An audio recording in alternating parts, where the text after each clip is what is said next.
Victoria Hayes stood in front of the glass tower that housed Foster Digital Solutions, her reflection staring back at her from the polished entrance. The building stretched 30 floors into the Boston skyline, each window gleaming in the afternoon sun. She clutched her leather portfolio tighter, feeling the familiar weight of her printed resume inside. At 26, she had already weathered 3 company layoffs in 4 years. This interview felt different, though. It felt like fate. The lobby reception area buzzed with creative energy. Designers huddled over tablets, account managers spoke rapidly into headsets, and everywhere she looked, people moved with purpose. This was exactly where she wanted to be. The receptionist, a friendly woman named Claire, smiled warmly and directed her to the 14th floor. Victoria's heels clicked against the marble as she walked toward the elevator, rehearsing her answers one more time. The moment of recognition. The elevator doors opened to reveal a modern workspace filled with natural light. Floor-to-ceiling windows overlooked the harbor, and contemporary art decorated the walls. A young assistant greeted her and led her to a corner office. The nameplate read, Julian Foster, Chief Executive Officer. Victoria's heart raced. She had expected to interview with a hiring manager, not the CEO himself. When the door opened, time seemed to slow. Julian Foster rose from behind his desk and their eyes met. He was tall, with dark hair touched with gray at the temples, wearing a perfectly tailored navy suit. But it was his eyes that caught her attention. Deep brown eyes that seemed to look right through her, searching for something. Victoria felt a jolt of recognition, though she could not place where or when they might have met. Julian extended his hand, his expression professional yet curious. His handshake was firm, confident. Victoria noticed a slight pause in his greeting, as if he too sensed something familiar. They sat across from each other, the massive desk between them creating a formal barrier that somehow felt unnecessary. The intense questioning. Julian opened her file, scanning the pages with focused attention. His first question caught her off guard. Tell me about a time when you worked on something that truly mattered to you, something beyond just a paycheck. Victoria hesitated, then spoke about her volunteer work. She described organizing fundraising campaigns for local nonprofits, how she had helped raise money for community projects. As she talked, she noticed Julian leaning forward, his interest clearly piqued. The interview continued with increasing intensity. Julian asked about her creative process, her handling of difficult clients, her vision for digital marketing's future. But he also asked personal questions. What drives you? What do you believe in? Have you ever met someone who changed your perspective in a single conversation? That last question made Victoria pause. She answered honestly, describing a night 6 years ago when she had volunteered at a community garden project. A stranger had worked alongside her, and they had talked for hours about dreams and purpose. She had never forgotten that conversation, though she could not remember the person's face. The unusual offer Julian closed her file and sat back, studying her with an expression she could not read. Victoria, he said slowly, your resume shows talent, but what I see in front of me shows character. I am going to make you an unusual offer. She held her breath. I want you to lead our upcoming campaign for the Riverside Community Initiative. It is a pro bono project, but it matters deeply to this company. You will have 45 days to prove yourself. Full salary, full benefits, but you need to show me what you can do with a project that has heart, not just profit. Victoria felt her pulse quicken. This was more than she had hoped for. The Riverside Community Initiative was a major nonprofit focused on urban renewal and youth programs. Leading this campaign would be a dream opportunity. But something in Julian's tone suggested this was personal for him. She met his gaze and nodded. I accept. When can I start? Julian smiled, and for a brief moment something flickered in his eyes. Recognition? Memory? It passed too quickly for her to be sure. Monday morning, 8 sharp. I will introduce you to the team personally. He stood extending his hand again. This time, when their hands touched, Victoria felt that same inexplicable connection. It was like touching a memory she could not quite grasp. Questions. Linger as. Victoria left the office, her mind raced with questions. Why had Julian offered her such an important project based on one interview? Why did he ask so many personal questions? And most puzzling, why did she feel like she knew him from somewhere? She stepped into the elevator, watching the numbers descend as she replayed every moment of their conversation. Outside, the Boston afternoon had turned golden. Victoria walked toward the subway station, her thoughts a mixture of excitement and confusion. She had the job, or at least a chance at it. But something deeper had happened in that office. Some connection had sparked between her and Julian Foster, something neither of them had acknowledged but both had felt. That evening, sitting in her small apartment, Victoria pulled out an old journal from 6 years ago. She flipped through pages of entries from her volunteer days, searching for something, though she was not sure what.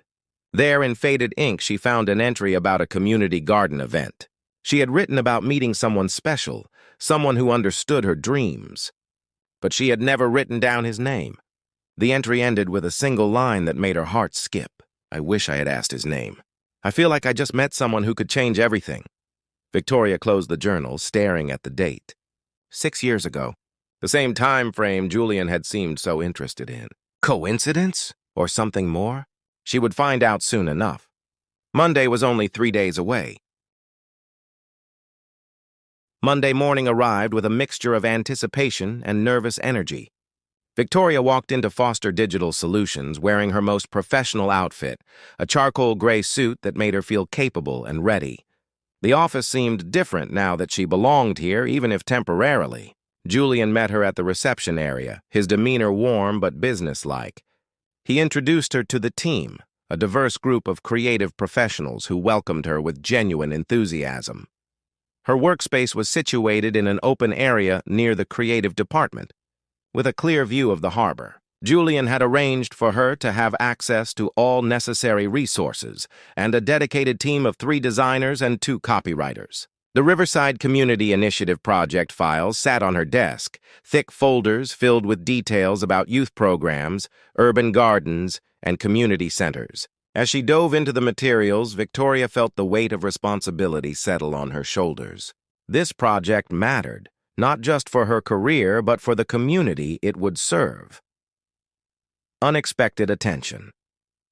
The first week passed in a blur of meetings, brainstorming sessions, and late nights reviewing proposals. What surprised Victoria most was Julian's constant presence. He stopped by her desk several times each day, asking about progress, offering suggestions, and genuinely engaging with her ideas. Other employees noticed too. During lunch in the company cafeteria, a graphic designer named Tom leaned over and whispered that Julian rarely took such personal interest in individual projects. He usually delegates everything, Tom said.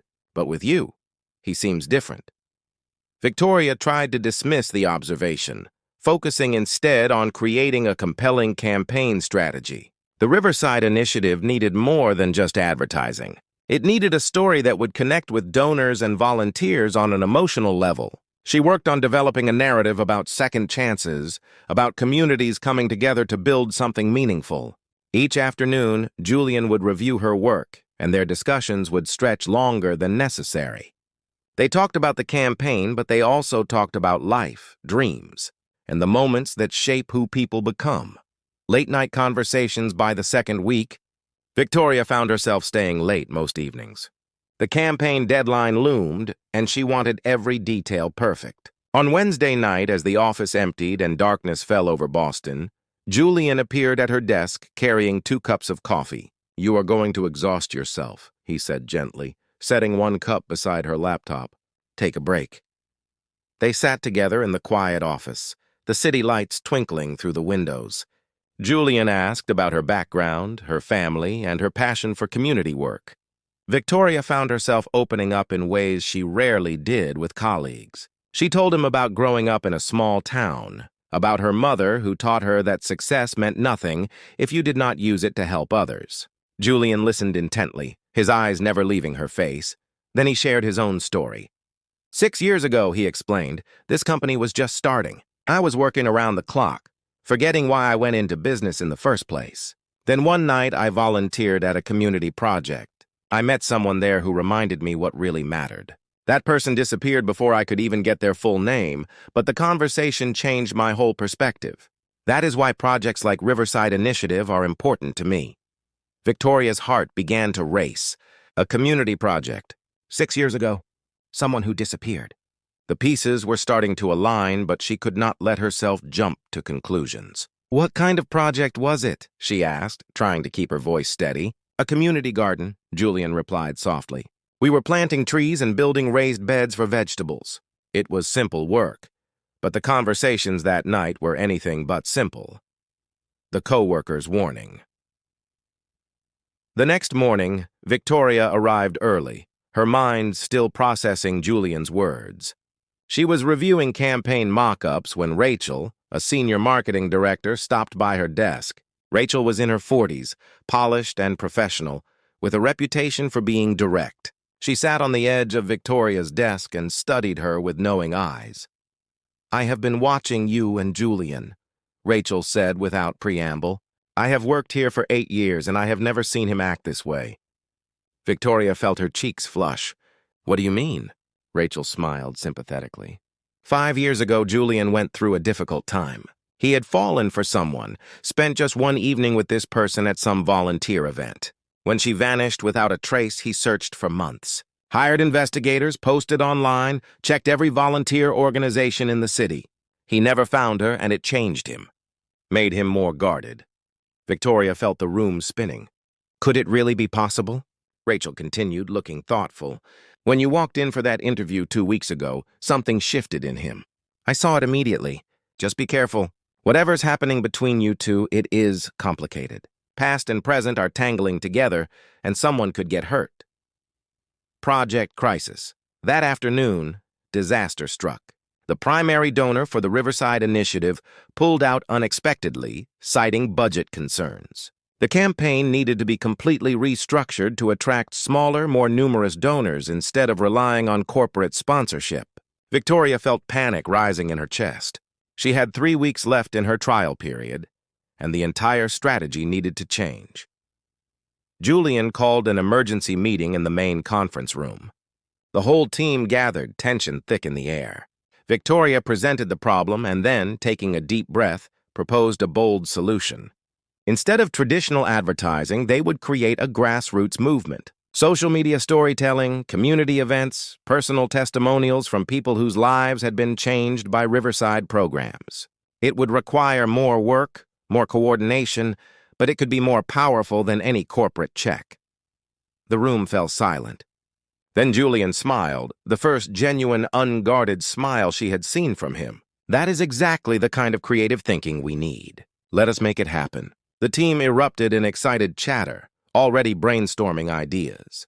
But Julian's eyes stayed on Victoria, and in that moment, something unspoken passed between them, growing closer. The next 2 weeks became a whirlwind of activity. Victoria and Julian worked side by side almost constantly, coordinating volunteers, filming testimonials, and building the campaign's online presence. The professional boundaries between them blurred. They finished each other's sentences, anticipated each other's needs, and found themselves sharing more personal moments between tasks. One evening, while reviewing footage of a community garden volunteer event for the campaign, Victoria froze. The video showed children planting vegetables, their hands covered in soil, their faces bright with joy. Julian stood beside her, watching the screen. "This is what it is all about," he said quietly, "giving people a chance to grow something meaningful." Victoria turned to look at him. Really look at him. The shape of his profile, the way he spoke about purpose and meaning, the passion in his voice when he discussed community work. Suddenly, the memory came rushing back with perfect clarity. 6 years ago, under the glow of string lights in a community garden, she had worked alongside a man who spoke exactly this way. They had planted tomato seedlings together, laughing and talking until midnight. She had felt an instant connection, something rare and precious. Then her phone had rung with news that her father had been hospitalized, and she had run off without getting his contact information. "Julian," she said softly, her voice barely above a whisper. He turned to face her, and in his eyes she saw the same recognition dawning. They stood frozen, the office silent around them, both of them realizing that fate had brought them together not once, but twice. The office had emptied hours ago, leaving only Victoria and Julian standing in the conference room, the glow of the computer screen illuminating their faces. The recognition between them hung in the air like electricity before a storm. Victoria's hands trembled slightly as she reached up to close the laptop, needing to eliminate any distraction from this moment. "Julian," she began, her voice steady despite her racing heart. "The community garden project 6 years ago. The volunteer event on a Saturday night in June. You were wearing a gray shirt and jeans covered in dirt by the end of the night. We planted tomatoes together. We talked about dreams and purpose and what it means to build something that lasts. That was you, was it not?" Julian's expression shifted through several emotions in rapid succession. Surprise, recognition, relief, and something deeper. He moved closer to her, his eyes searching her face as if seeing her clearly for the first time. "Victoria Hayes," he said slowly, testing the name. "That night, you only told me your first name. I knew you as Vicky. You said you preferred it. When you left so suddenly, I did not even have a last name to search for. Just Vicky, with the brightest smile and the most honest eyes I had ever seen." The full story emerges. They sat down at the conference table, facing each other without the barrier of the desk that had separated them during the interview. Julian spoke first, his voice thick with emotion. "After you left that night, I went back to the garden every weekend for months. I asked the volunteer coordinator about you, but they said you had only signed up for that one event. I posted on volunteer forums, checked social media groups, even hired someone to help me search. But without your full name or any contact information, it was impossible." Victoria felt tears pricking at her eyes. "I am so sorry. My father had a heart attack that night. The hospital called and I just ran. I did not think about getting your number or even your name. I just knew I had to get to him. Everything else disappeared from my mind. By the time he recovered weeks later, I tried to find you too. I went back to the garden, but you were not there. The volunteer coordinator did not remember you specifically. There were so many people that night." Julian reached across the table, his hand stopping just short of touching hers. "Your father, is he okay now?" Victoria nodded, a small smile forming. "Yes, he made a full recovery. Changed his whole lifestyle, and he is healthier now than he was before. That night, as terrifying as it was, became a turning point for our whole family." The impact of one evening, Julian leaned back, running his hand through his hair. "That night changed my life too. Before I met you, I was building this company with only profit in mind. Success meant money, expansion, and market dominance. But our conversation made me realize I had lost sight of why I started this business. You talked about using your talents to make a real difference, about how the best work comes from serving something bigger than yourself. After you left, I restructured everything. We started taking pro bono clients, focusing on campaigns that matter, building partnerships with nonprofits. This company became what it is today because of those few hours with you." Victoria felt overwhelmed by the weight of his words. "I carried that night with me, too.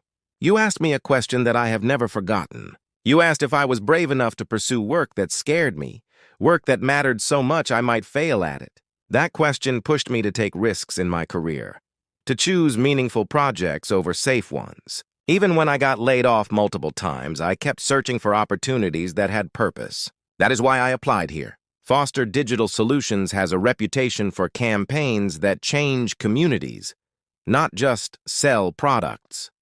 Acknowledging the present. They sat in silence for a moment, both processing the revelation. Then Victoria spoke, her voice tentative. "So when you saw my resume, when I walked into your office 2 weeks ago, did you know immediately?" Julian shook his head. "Not immediately. Something felt familiar, but I meet hundreds of people. It was during the interview when you talked about volunteer work, and I saw that same passion in your eyes. That is when it hit me. I asked about the Brightwave project to test if you might remember, but that was a different connection. It was not until you mentioned the garden volunteer work that I was certain." Victoria felt a mix of emotions swirling inside her. Relief at finally understanding the connection, confusion about what it meant, and underneath it all, the same attraction she had felt 6 years ago amplified by weeks of working closely together. "What do we do now?" she asked quietly. "This changes everything. We are not strangers meeting at an interview. We have history, even if it is just one night." Julian finally closed the distance between their hands, his fingers gently covering hers. I hired you because you are talented, Victoria. That is the truth. But I also needed to know if what I felt that night was real or just a moment of connection that I had built up in my memory. These past 2 weeks, working with you, watching you pour your heart into this campaign, I have my answer. It was real. You are remarkable, and not just because of one conversation 6 years ago. You are remarkable because of who you are right now. The campaign's success.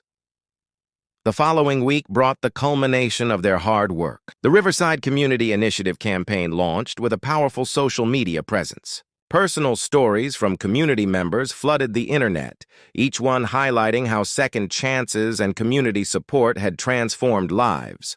The grassroots approach worked beyond anyone's expectations. Donations poured in from thousands of small contributors, totaling more than the original corporate sponsorship would have provided. Victoria stood in the office watching the real-time donation counter climb higher, surrounded by her cheering team. Julian approached from behind, his presence warm and steady. "You did this," he said. "You took a crisis and turned it into something beautiful. Your trial period ends next week, but I think we both know you have proven yourself 10 times over." She turned to face him, professional barriers finally crumbling completely. This campaign is about second chances, about people and communities getting another opportunity to build something meaningful. The whole team made this happen.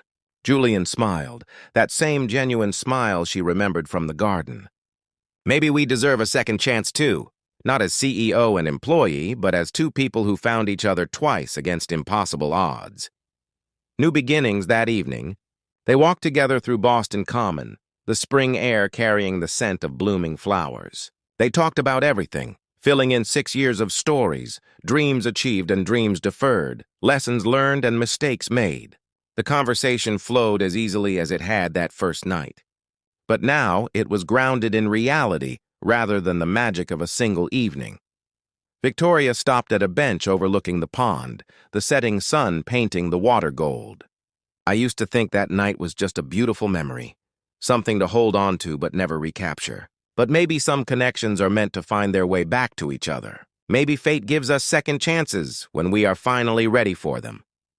Julian sat beside her, close enough that their shoulders touched. "I stopped believing in fate after I lost you the first time. I thought if something was meant to be, it would not slip away so easily. But then you walked into my office, and suddenly I understood. Some things need time to grow." That night 6 years ago planted a seed. Everything that happened since, all the searching and growth and change, that was the seed growing roots.